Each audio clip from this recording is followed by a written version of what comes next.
Il bute son grand-père, dit-il, pour qu'il ne souffre pas. Et Pour donc, pas qu'il voit sa grand-mère morte. il a, oui, pour Sa femme, quoi. Pour pas qu'il vive la mort de sa femme. Waouh. Ça, Et c'est là, que le début. Hein. Vous allez voir, Ed Kemper, il est quand même solide. Donc, il tue ses 2 grands-parents. Et là, il est perdu.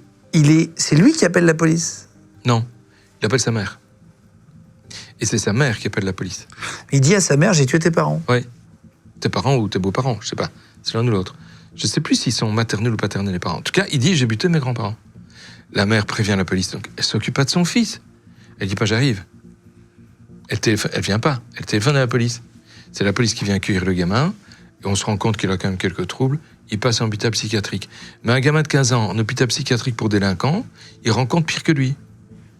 Des gens qui vont lui apprendre, entre guillemets, le métier. En fait, il va apprendre au contact de criminels particulièrement dangereux, différentes manières de tuer, différents trucs du genre, et il entre alors dans une vraie carrière criminelle.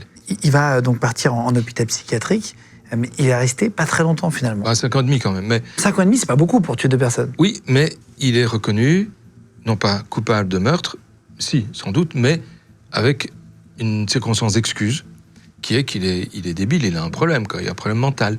Donc on décide d'abord de le faire soigner. C'est pour ça qu'il ne reste pas si longtemps.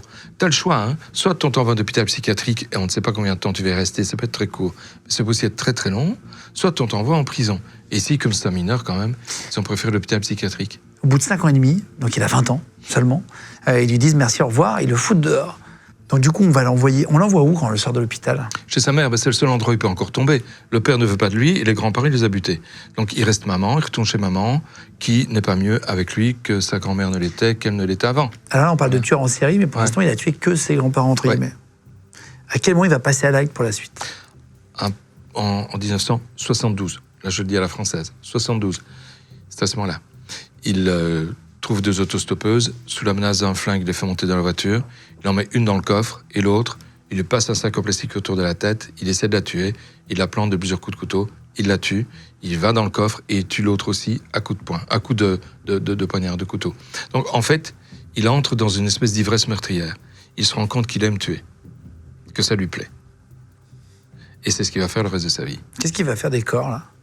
Ceux-là, en tout cas, il les ramène chez lui, il leur coupe la tête, il garde les têtes et il les enterre. Il fera pas la même chose avec les suivantes, mais avec celle-là, c'est ce qu'il fait. Ils gardent leur tête, pourquoi? Il les garde. Il en fait des trophées, d'une certaine manière. Je pense pas qu'il ait fait quoi que ce soit. On en a vu un qui coupait les têtes, qui s'en servait comme cendrier ou comme bol. Lui, il a pas fait tout ça.